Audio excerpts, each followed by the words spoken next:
Welcome to Freedom and Hustle. I'm your host, Kyle Terry.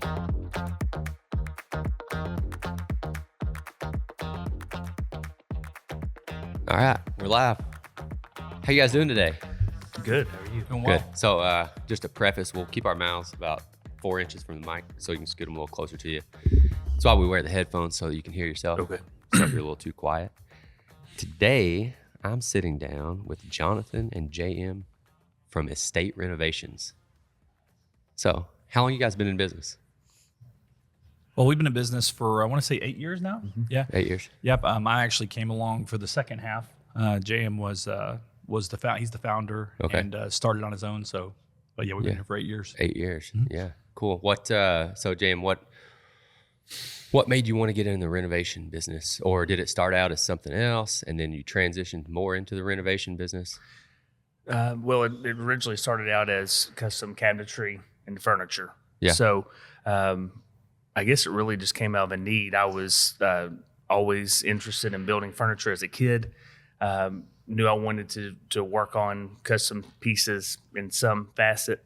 I ended up working in a custom cabinet shop that my dad acquired. Okay. Kind of spurred me. That's what you started out doing? Yep, originally? exactly. Yep. Okay. So did that for a little while, then moved on to working at some big box stores, selling cabinetry, designing. Yeah. Thought it would kind of fill that need or that want I had for dealing with customers in the custom cabinetry, field, but it didn't. Yeah. So at some point I just realized I needed to step out on my own and, I could have a little bit more control to steer the ship and kind of do what I was passionate about, which was that custom furniture and cabinetry. Yeah. So your dad bought a business or did you start? Okay. No, he bought one. He bought one. Okay. Mm-hmm. Well, he bought one, but not the one that we have now. Gotcha. Awesome. That's a good way to do it. A lot of people are buying businesses right now. I've heard that that's the biggest thing right now, since there's so many boomers that are retiring. Mm-hmm. A lot of younger people are acquiring those businesses because they are at retirement age, if you will. So instead of them just closing the business down, a lot of these younger people who want to own businesses are buying businesses because they already have all the equipment. They have somewhat of a customer base if they keep all their stuff organized as far as accounting, clients, email lists, social media presence, mm-hmm. all of that stuff. So it's pretty beneficial to purchase a business and then run from there versus starting at zero. So yeah, and what, Jonathan, what'd you do before you got into it?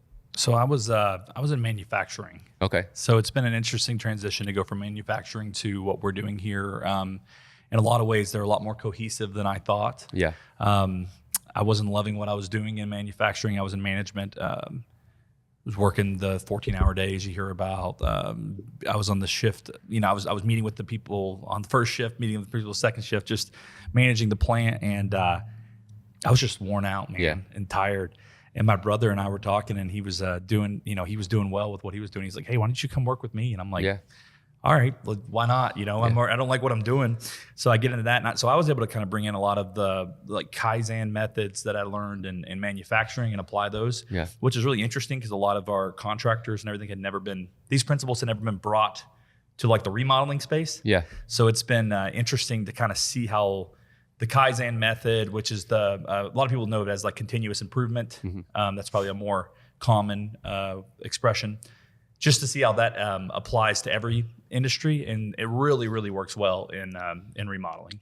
Yeah, and any industry really. I see a lot of entrepreneurs didn't start in a very organized kind of organization or corporate America, so they don't really know how to keep their business organized. Mm-hmm. JM, I'm sure you're much more organized now than you were prior to having Jonathan on. For sure. Because absolutely. It's like shooting from the hip. Everything's like fighting a fire.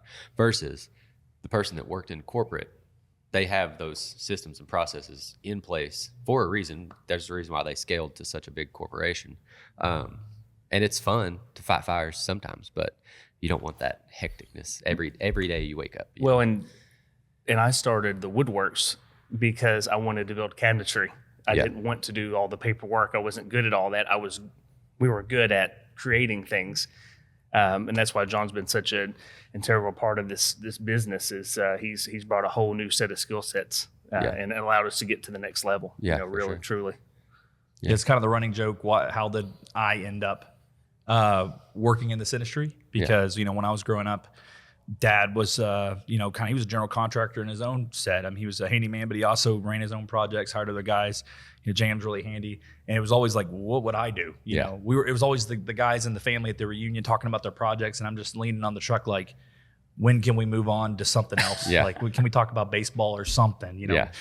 So it's funny to kind of come to the space and having our family ask me questions about some things that I'm good at, and at the same time, I remember when I first started, I didn't know where quarter round went. Yeah, it's like just these basic concepts that and I would be like, hey, look at this spreadsheet. And he's like, what, what's a spreadsheet? What is this? So it's been interesting how both of us have our own strengths that we've brought to the table. Yeah, that's for sure. So, all right, we've talked about how you got into business and stuff like that. So what, we didn't say what you guys do. Who wants to, introduce? I know what you do a little bit, but what do you guys do? Here we go. So we're a full service design and build, basically remodeler. So we bring both solutions to the table. When you're getting ready to do a project, not only do you need contractors to do it, you need to know what you're doing.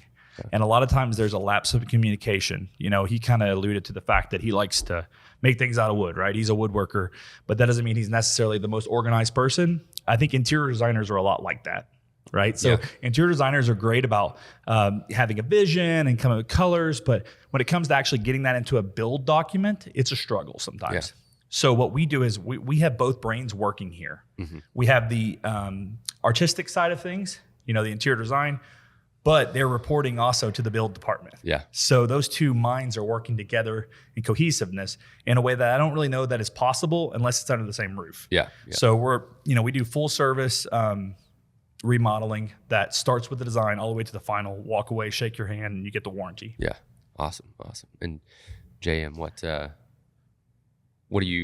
your opinion on what you guys do as far as like, what is your specific build side of the business? How do you work with the designer? How do you work with Jonathan to keep it all organized? I'm sure you focus more on the build side of it, right? So me personally, what I do, basically just trying to oversee everything that's going on. I try to be a resource for technical questions, actually applying things to real life situations. Just because it looks great on a piece of paper doesn't mean that it can translate to real life. Yeah. So because a computer will let you put any cabinet anywhere you want to put it.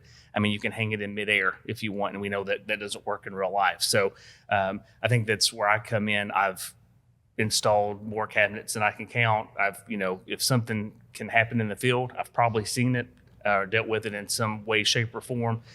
So, I'm constantly getting phone calls, our guys, hey, I've never seen this before. What do I do?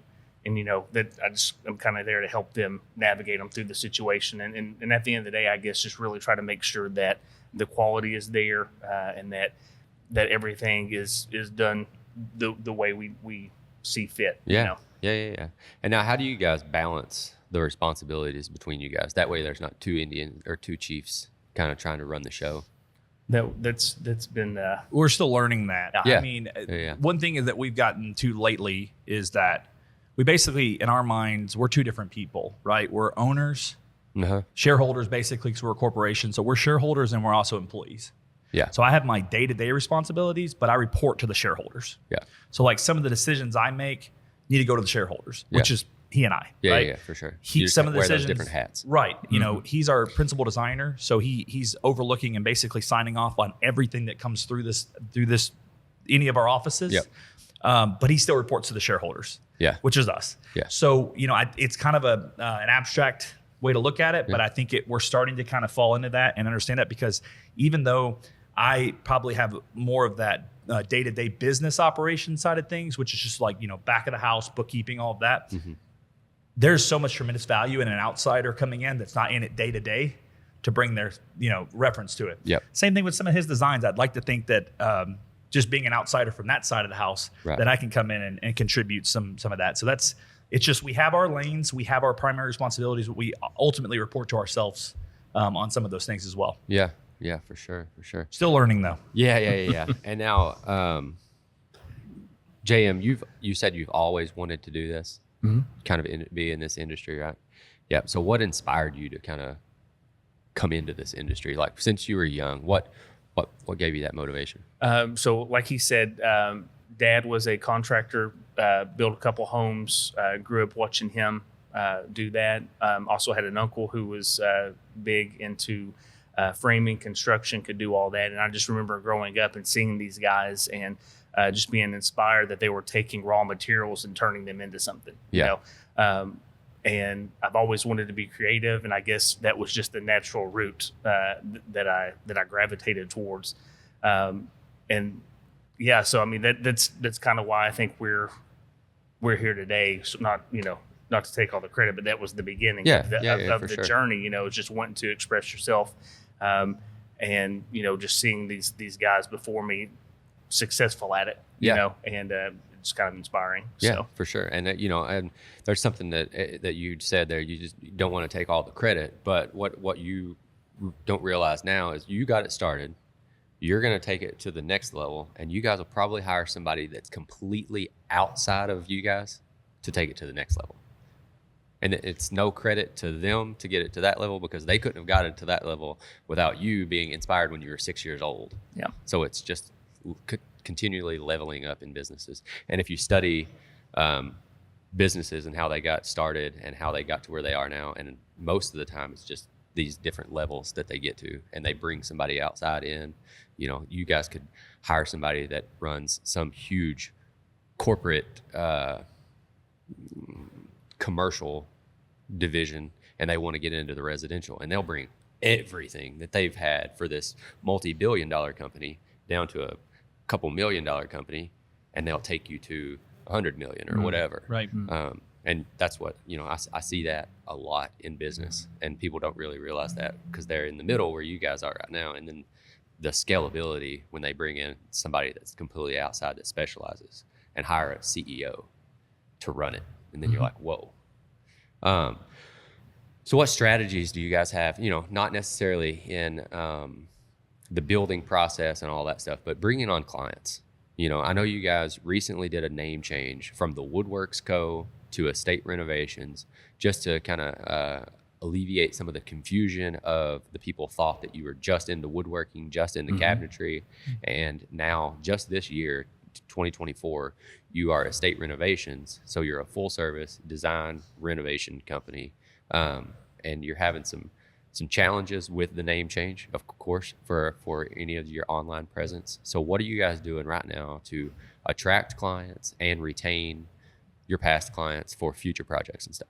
Well, we're lucky that we have a base of referrals that we still have. And it really, if I would give any small business owner advice, would be that don't ever forget your ground game. Yeah. Like your networking, your referrals, because regardless of what people find online, if your phone number's in someone's cell phone, then you've still got air to breathe, right? That's right. So that's something we're really pouring ourselves into, and it's something that we had already started doing, but it's just becoming more and more evidently clear that that's something that we need to continue to invest our time in. Yep. Sometimes it's not just money that you have to invest, it's time. Yep. In fact, time's worth more than that, worth more than money. So I think that's something big. And yeah, we're just blessed that I think the only reason we're able to continue to sustain the lack of online presence that we have right now is because we have a base of clients that are still coming back to us for more projects or are telling their neighbors about us. That's right. And that kind of falls into our ethos, which is that we don't want to have satisfied clients. We want to have radical fans, right? Yeah. Like fans wear the gear, right? Yeah. Fans are excited. When you go to a place and eat, that's just amazing. You have this pizza place. They don't have to tell you to send their friends, right? You're like, you've got to try this pizza place. That's right. So that's always kind of been our model. And it is what is sustaining us. Yeah. Yeah. And, that's why, the 80-20 principle, 80% of your all's business right now is coming from past referrals and building that base that you've, built for the past 8 years.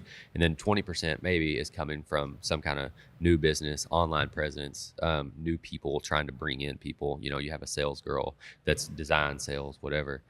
So she's trying to drive traffic. You got a lady that's helping you manage your online stuff to make sure that the money you spend in advertising is actually getting spent where it's supposed to be. And, you're showing up online, you're showing up on WKYT, TV, whatever. So that's the 80-20. It always works out like that, and To be honest, I think the best business comes from referrals anyways Absolutely. versus the online stuff. A lot of the online or cold business is more of a headache because they ask way more questions they have no verification on how good you guys are. But if somebody gives you a referral, they know, oh, Sally sent me to you guys, and I've been to her house. I know what it looks like. She told me how good you guys were, how clean the project was, how easy you guys were to work with. So, I mean, building a referral-based business is most companies' goal. But where you guys are in the referral-based business, you're like, oh, man, the grass is greener. But it's not really. But it just depends. The people that are struggling and everybody has a million questions that are all cold, they're like, damn, I need a referral-based business. That way I don't have to answer all those questions. Well, yeah, because you're not just, the client doesn't just have to qualify you in a cold situation like that. We also have to qualify the client. Yes. So you end up with people that, and when I say qualification, I'm just talking about their budget. I'm talking about their demeanor, right? Yep. What their expectations are. Are they manageable? Because when we do our first in-home consult with someone, we're just as much trying to disqualify them as they are trying to disqualify us. Yep. So, it just speaks to what you're saying that a lot of times referrals are always going to be good for you because the people that are in the circles with the people that you do business with typically are good to do business with. It's just simple. It really is. Yeah, and that's the way I run my business too for the marketing stuff. You guys came, and I met you guys last year through Morgan, and I know if Morgan's going to send me somebody to work with, they're going to be good to work with, and we're going to jive. Right. But if somebody cold calls up, like literally some lady called last week to get on the calendar yesterday for house photos, and it was a small house, $250. She messaged me, today's Tuesday, right? She messaged me Sunday and was like, hey, I found somebody that could do it for $200. Can you do it for $200? And I was like, no, cool. Have them do it. Yeah, well, you run into that too. I mean, but that's $50, whatever. I work with her boss. He sells 10 times more houses than she does. And I work with him all the time. Yeah. But she wanted to save $50. So cool. I mean, that's fine. There's business for everybody out there. Just wasn't a good fit. Yeah, exactly. But I didn't know. Right. It was a cold thing. Now, JM, question for you. How do you, with the design aspect of the business, how do you stay up with the latest trends? Because all of that stuff's always changing. What types of color selections do they want? What types of hardware do all the people want? Now, I'm sure you help with a lot of those selections, right? So I do help to an extent, but we really do lean into our designers, our interior designers on that, because obviously they're going to be right in the thick of all of it. So I do feel like, we have good relationships with cabinet companies, and I think they kind of have their finger on the pulse of trends and where they're going. Gotcha. So I'll see a lot of that coming down the pipeline. Okay. So they kind of facilitate a lot of that because they're national. Right? They're national, and they're doing a lot of promotions, and they've got to do all these set designs, for lack of a better term, ahead of time. So they're kind of ahead of the curve on all that. So just trying to be sensitive to that kind of information that's coming in.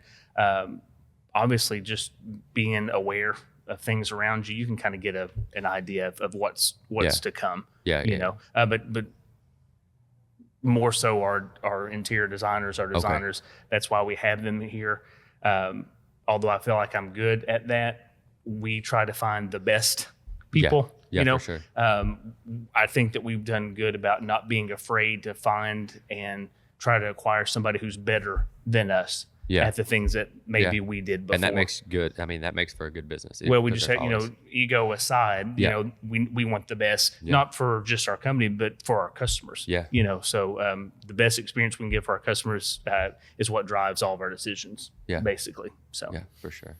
And now, more of a Jonathan question. What are you guys doing right now as far as networking? I know you guys moved from Lawrenceburg and you're trying to focus more on Lexington. What are you guys doing as far as networking and acquisition? So I've kind of taken a different approach on networking. I mean, we do the traditional methods. We have people in BNI groups. I'm in a referral network group. I do all those things, and those are all great things, and I've got business out of it. It's one of the reasons I know Morgan. It's one of the reasons I know you. It's because of a networking group that I was in. Yeah. But there's a guy at the Legends that we sponsor. We're partners with the Legends. Yeah. Their business development guy. We meet up every now and then. get dinner. Yeah. I'm looking for opportunities like that too, right? It kind of get out of it has to be. So you always say like you go to church, like it doesn't have to be a church, right? It doesn't have to be a networking group. Yeah. If I meet somebody in Lexington that I'm like doing a business deal with or whatever, I'm like, hey, let's grab lunch. Let's talk about how we can help each other. Yeah. So I'm trying to make this year's really been more about having that organic approach to networking. And you just never know. Yeah. I've learned with networking, you just never know what's going to pay off, what's going to work. Yep. It's just a numbers game. Yep. How many times can you sit down with different people? Yeah. And eventually something comes out and once you become friends with people, just like I become friends with you, I want you to get business, right? You want me to get business. Like this is just how it works. So I think people think, oh, I went to networking for a week. It didn't work.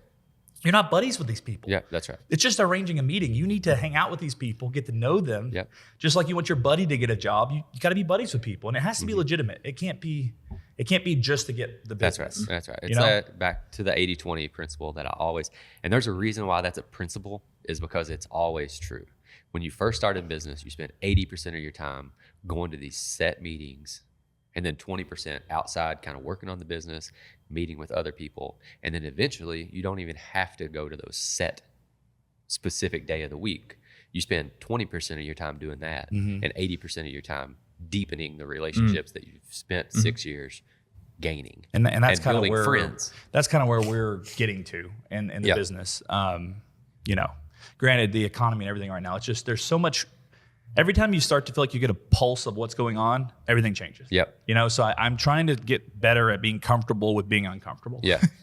Or just comfortable with constant changing stuff. I mean, even this morning we're riding up here and we're just like, we're doing a podcast right now. You know, it's like there's just the whole world's burning. It feels like, but I think that's just something that all business owners feel. Yeah. I think it's something that everyone feels, not even business owners, and I think it's just real. I think it's just life, you know. And unless you're going to your 9 to 5 and not really paying attention to the world around you, you don't realize how everything changes constantly. Like you guys, we said earlier, before we started the podcast, I asked how things were going.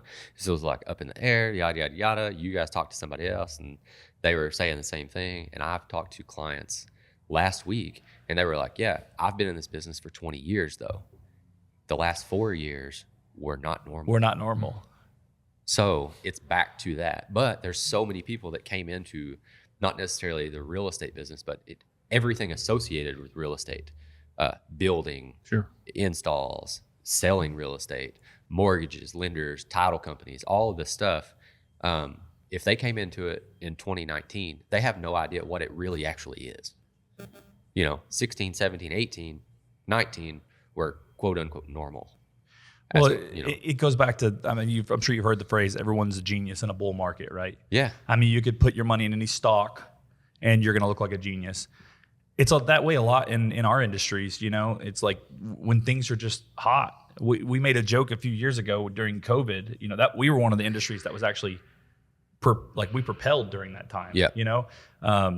Anybody with a measuring tape and a clipboard could sell a job. Yep.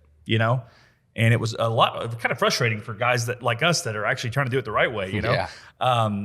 But we also profited and benefited from that market. And now we have to sit through the weeding process and say like, okay, let's let the cream rise to the top. If that actually is annoying to you, then you have to let this happen. Yeah. You mean somebody that went to school for photography and videography who is competing with people that just bought a camera and watched a YouTube video? Exactly. And now they're a photographer. They have no idea any of the settings, ISO, depth of field, any of that stuff. And they can do it for $50 less than you. And they can do it for $50 less. That's right. That's right. Oh, God. So speaking of, I got to reset the cameras real quick. But what advice do you have for aspiring business owners, people that are getting into it? And it doesn't necessarily have to be your all's business. It could be a contractor that would work with you guys. And then maybe 5 years from now, they're in the position you guys are in, and then they are hiring contractors. JM, you can start, and then we'll.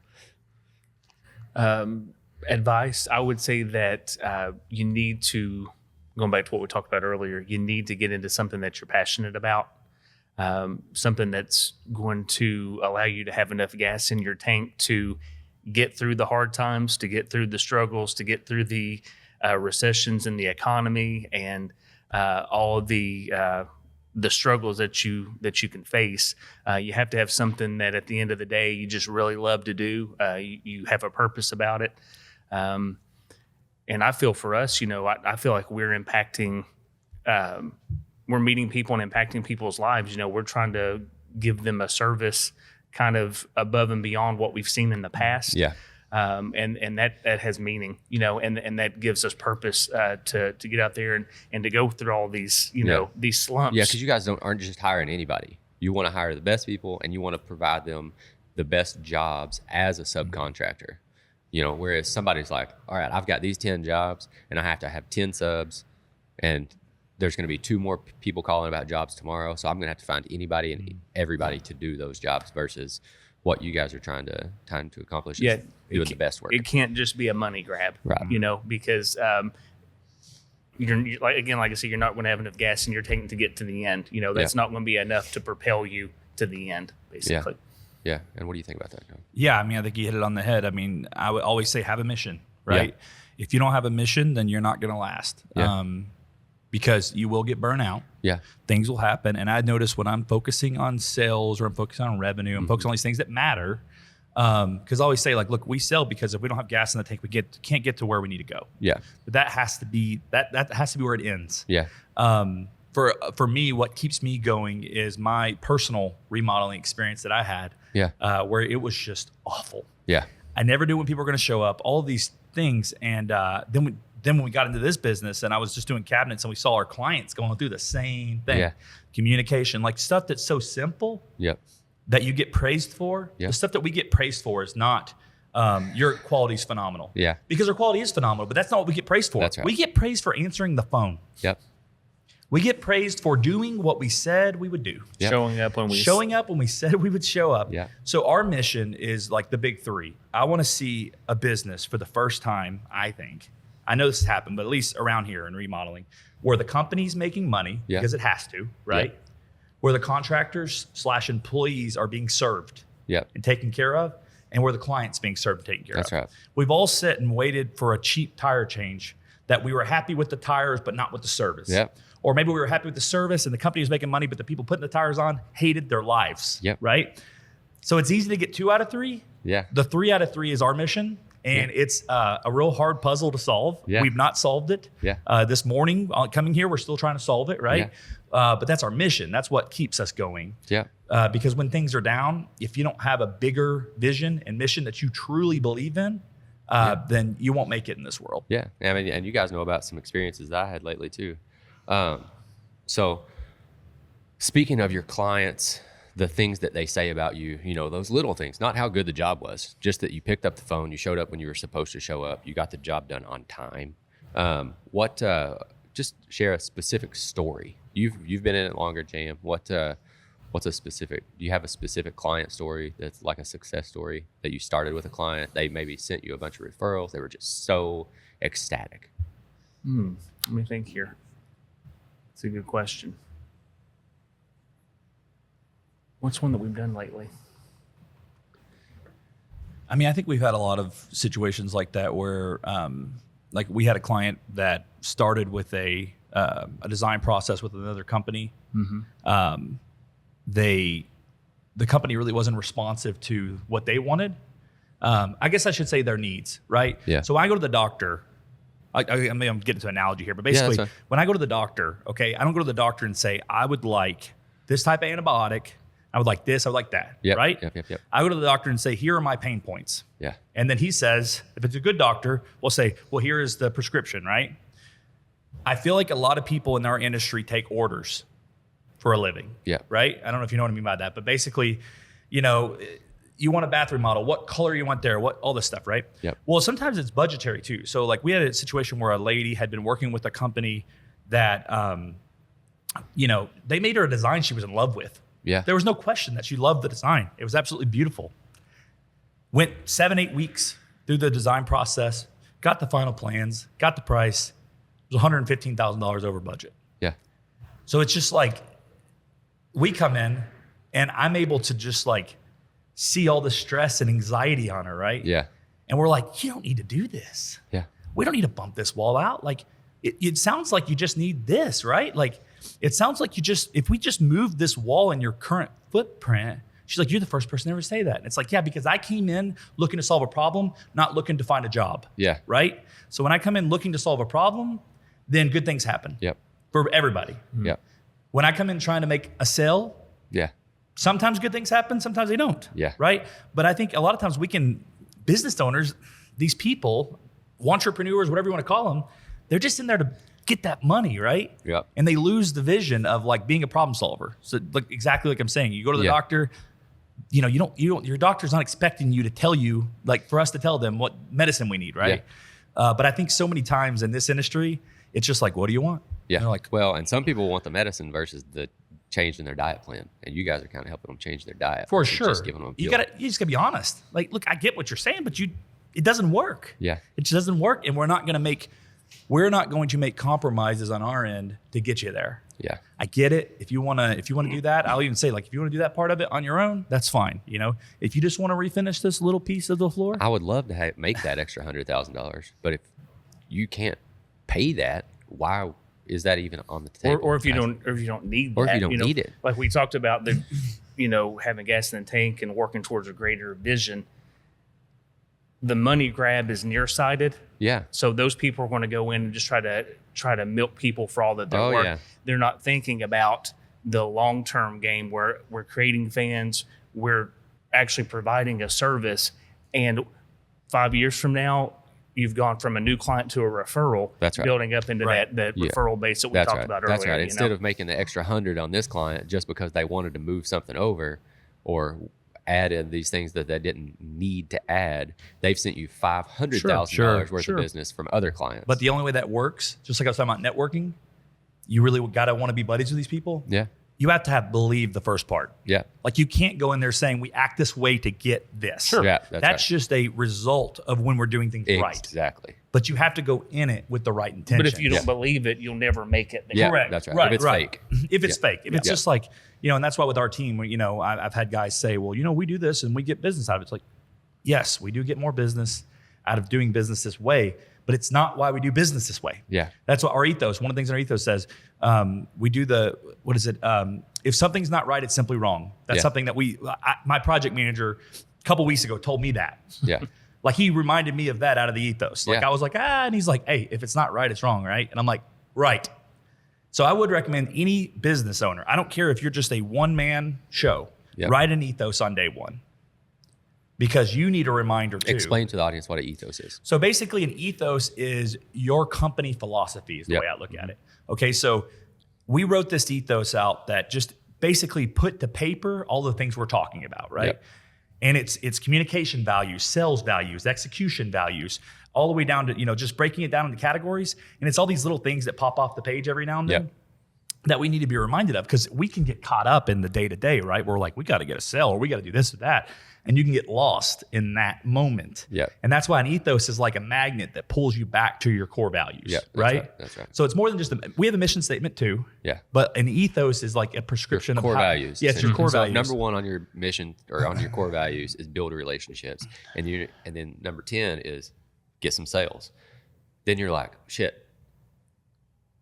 When you guys were on the way here this morning or yesterday or last week, you're like, man, we're not getting any sales. Right. What's number one? Oh, build relationships. Let's call everybody that we worked with in the past 3 years, double down on those relationships, and then number 10 will happen. Sure. Yeah. And then like even in sales values, we have in our sales values says like overstate negatives, understate the positives. Yeah. That's one of our rules. So we want to overstate all the things that could potentially go wrong, and we want to understate all the things that we think will go well. Yep. So under promise, over deliver. exactly. Basically. Yeah, exactly. Yep. The same stuff, but just to have all that written down, and we read it over with our employees pretty much quarterly. Yeah. Everybody reads through it. It seems kind of hokey. I will say when you I don't think when so. you're one person in a room or two people in a room and we're writing our ethos out, it feels a little presumptive. Yeah. You're like, we're talking about our employees, but we are the employees. Yeah. Do it. Just do it. Get out of your head and freaking do it. Yeah. You have to be assuming that you're going to grow if you want to grow. That's right. You're not going to grow if you have the mentality of like, I'm not going to run an ethos until we hire somebody. Yep. Yep. And then some people are like, well, I'm just going to do all of these things that makes it look like we're huge, even though you're not. And then you're like building this fake persona versus, hey, we're small right now, but we're going to be big. versus we are big, but we're not really big. Yeah, but I also think you're missing the point though when you do that. Yeah, it is. Because my thing is, when you call us right now, if you call my office right now, you're not going to get you've reached a state renovation, blah, blah, blah, press 1. So many small businesses do this because they want to look big ahead of time. But my thing is like, look small as long as you can. That's right.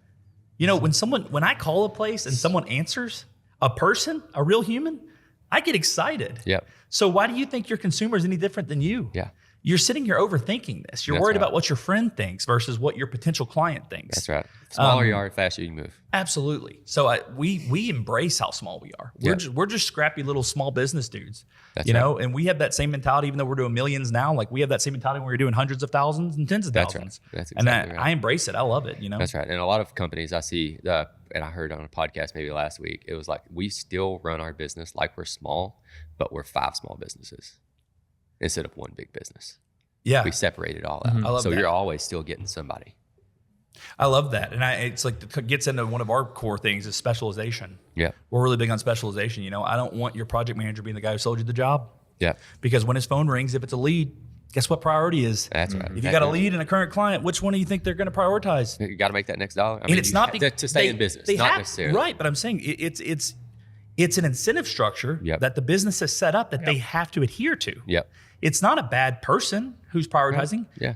If you had to feed your family, what are you worried about? Yeah. You're worried about the lead. Yeah. You got to already call have the those lead. other dollars. There's nothing wrong with that person. There's a wrong with the process. Yep. So when we see things that are breaking down in our company, we never, unless it's somebody stealing something, right? Which hasn't happened, thank God. But I'm saying we typically see it as a process problem, not as a people problem. Yeah. Because it's always the process. Yeah. Yeah. It's always for process. sure. You know, and that leads me to the next question. That's one of the final things that we're going to talk about. What's some misconceptions that people have, you know, about being a business owner or being in, you know, I don't want to lead you guys to, actually, I'm just going to let you answer it instead of me trying to lead you in. So what's a common misconception about the renovation business, remodeling business that people have? I was going to say on the business owner, I'll let JM jump in on this. I don't know how many times people say, well, we should have that kind of money, or you can't What's up, hide easy? money. What's up? People say, I guess you just ride around and collect checks, right? Yeah. You know, and people really believe this. They do. They really believe this, don't they? Yeah. As a Surprisingly. business owner, yeah. Yeah. How many times we've encountered that. Yeah. Oh, So- it's just funny. You know, I would not wish my life on anyone. Anytime someone tries to say like, hey man, I'm really thinking about starting my own business, like give me some motivation. I'm like, don't do it. Yeah. I don't ever say that. I will, because here's why. Oh, If I have to talk you in yeah. to running your own business, you're not ready. That's right. 100%. You just, when you're ready, you can't stop yourself. Now Yeah. you'll be anxious. I'm not saying to anybody that you won't be anxious. Yeah. But you just have to do it. Yeah. It's something inside of you that says, this is what I need to do. If you need someone to encourage you, then you're going to need someone to encourage you 6 months in. Yeah. And I won't be there for you. Yeah. You know, I'm not on your board. I can't help you. Yeah, that's exactly right. People always ask for they're looking for that outside validation. And if you have to, I'm completely in agreement with you that if you have to look for outside validation to start your own business, then, because I'm unemployable. Like I worked for other businesses as a business owner. Even when I worked, they knew that I was not going to stay there forever, but I was there to help them build their business. Sure. I was in the insurance business. I was helping as a financial advisor, helping these companies grow their businesses with the end in mind, knowing that I was going to leave. And I still have a good relationship with all of those people because I set that precedence up front. And I'm going to be here for 3 years. I'm going to help you double your book of business. And then I'm going to go out. I want to learn everything I can from you, keep that relationship, and then go out, do my own thing, and then we will still have our relationship, and I have helped grow your business. And I will say, though, just because I was negative there, anybody that wants to start their own business, I will say there's some really rewarding moments. Yeah. Like, you know, for us, when a client goes through the entire remodel process, pays us the final installment, and calls 6 months later with the callback, and we're there within a week, that is, to me, the biggest, most joyous part of my life. Yeah. It's bigger than anything else that we do, and it means more than anything else we do, because that's the first final confirmation that we are who we said we were. Yep.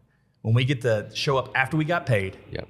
and back up something that we did, that is the part where it's rewarding. And I think every business owner, when you get into your own business, will have those moments. Yeah. I'm sure you and had that those. referral that's like, hey, you did a awesome job with this person, and now I want you to do that same thing for me. And that's where you guys, I know it's frustrating right now with the name change and all of that stuff, but it just gives you an excuse to spend 80% of your time talking to everybody that you've worked with for the past 8 years, and just double down on that side. Don't worry about their online stuff.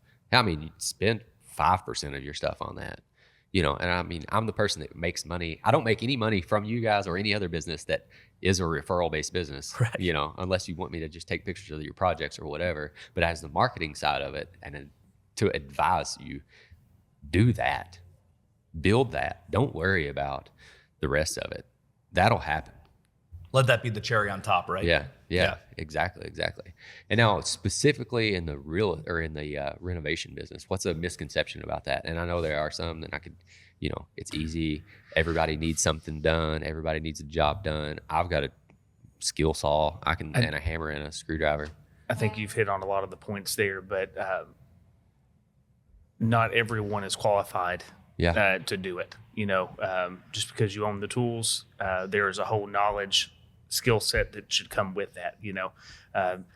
I think that time is the best teacher, so the people that have been doing it for 8, 10, 12, 15 years, whatever, like when the guys call me with problems on the jobs, they call me because it's not because I know more than them. It's just that I've experienced those things and learned how You've been doing it since you were 6 years old. Right. So it's not that I'm better or smarter or whatever. I've just seen more things. I've got more scenarios in my Rolodex, to think back on and how we fix the problem. So you can't really beat experience. You really need that real life education. In it. YouTube's great. But if you want something done that's going to last for years, you really need to hire a professional for safety reasons too. I mean, there's a lot of people doing electric and changing load bearing structures that they probably shouldn't be. So there's a whole list of reasons why. But experience. I would say is a huge key to that, and you can't just do it because you watch the video. Yeah, exactly. All right, what closing statements do you guys have? We'll close it out here. Anything you want to leave on the table? Promote yourself, whatever you want to do, and we'll clip this part. I'll send it to you. We can say anything. Yeah, whatever. So, I guess I just want to say about, we're excited to, we've been working in Lexington, but we're excited to actually have a footprint here. Yeah. And we're very hopeful and thankful to be here, and just really excited about what our future in Lexington looks like, So. And I would just say, go to staterenos.com to get your design consultation with us. We'll talk to you on the phone. We'll come to your house. Yeah. We don't charge any for that. Yeah. We do have a design process that we go through for you, and it ends with a guaranteed price. So just remember, a lot of times our price is higher up front and actually ends up being lower in the end. Yeah. So just be wary of anybody who doesn't give you a guaranteed price, because we will do that. And I think that everyone should do that if they do their due diligence up front. Yeah. And we'll link everything, social media, website, all that stuff down below in the podcast description. And thank you guys for coming. Hey, thanks for having us. I appreciate it. It's been fun. Great. Fun stuff. Thank you. All right. Thanks. Thank you for listening to Freedom and Hustle. Make sure you subscribe so you don't miss the next episode. Follow us on social media. All links are in the description. And remember, there's no secret to success. You have to work for it.